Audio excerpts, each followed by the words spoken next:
Howdy ho, Andrew here, aka Calp here. Welcome to the Onion Buns. It's time for another edition of hilarious gaming stories. So I think this week I'm going to go to EQ. This is one of my favorite stories. I literally was only talking to myself, but I did it in character, and by the end of it, I wandered off, and I got a tell, I guess about 30 minutes later. I guess the guy had been AFK, and he just sent me a tell, and he just like rolls on floor laughing my ass off. Thanks, I read everything you wrote, and I was howling in laughter. So what did I do? I used to play a character named Grud Bludgeon Beater. I originally rolled up Grud in AD&D. He was a half-orc. This was second edition, and this was back when you could have racism in D&D, because apparently that doesn't exist nowadays in 5th edition, because racism bad, and real racism is bad. Racism in fantasy? That's just part of the story, people. But anyway, I rolled Grud. He was a lawful good half-orc fighter whose sole desire was to be civilized, but he had a 3 intelligence. So it was quite the challenge. I mean, he would travel around with a hammock and a pillow, and he wanted to be civilized. He didn't want to be like his half-orc brethren. So I'm playing EverQuest. I rolled up Grud as I think it was an ogre shaman, I think is what I made him in EverQuest.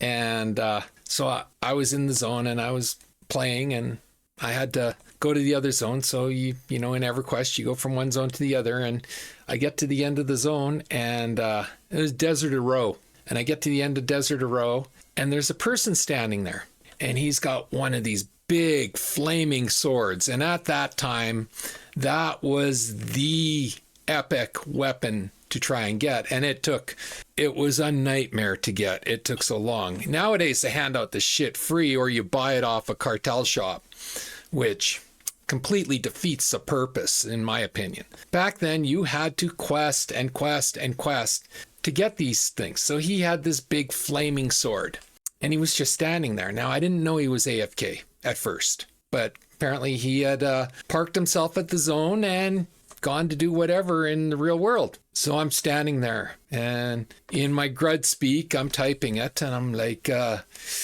nice sword. Is pretty. Me's want sword like that. Me's thinks you should give me sword. I take to Troll City, and I get flame put out so that you no burn yourself. And I went on like this for, oh God, must have been about 15 minutes. I was just typing away, blah, blah, blah, blah, blah. All in character, typing away about how, you know, it was too dangerous for him to be carrying around this sword because it had a flame, and we need to put this flame out for his own protection. And I'm thinking for the good of him, and just on and on and on like this.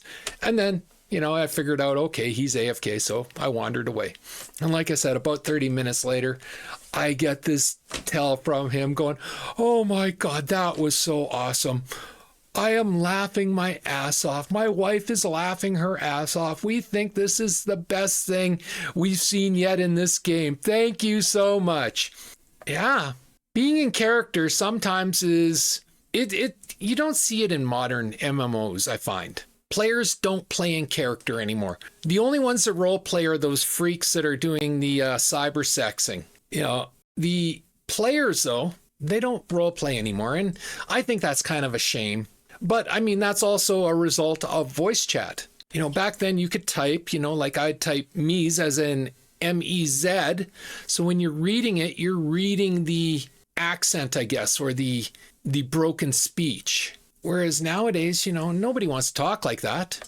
Like when I started Neverwinter Nights on AOL, I joined, well, not when I started, but I ended up in a drow guild, and they gave me the drow dictionary. And in this guild, this was a heavy RP guild. You had to learn how to speak drow as per R.A. Salvatore's drow language from his books. So there was a time, I can't do it now. I remember a couple words and that's it. But there was a time I could type out full stories in drow because that was part of the role play for the character, and you needed to do that for the character. Everybody in the guild did it. It wasn't just me. Everybody in the guild did it. The guild was a heavy roleplay guild, and this was part of the roleplay, was speaking in the drow language.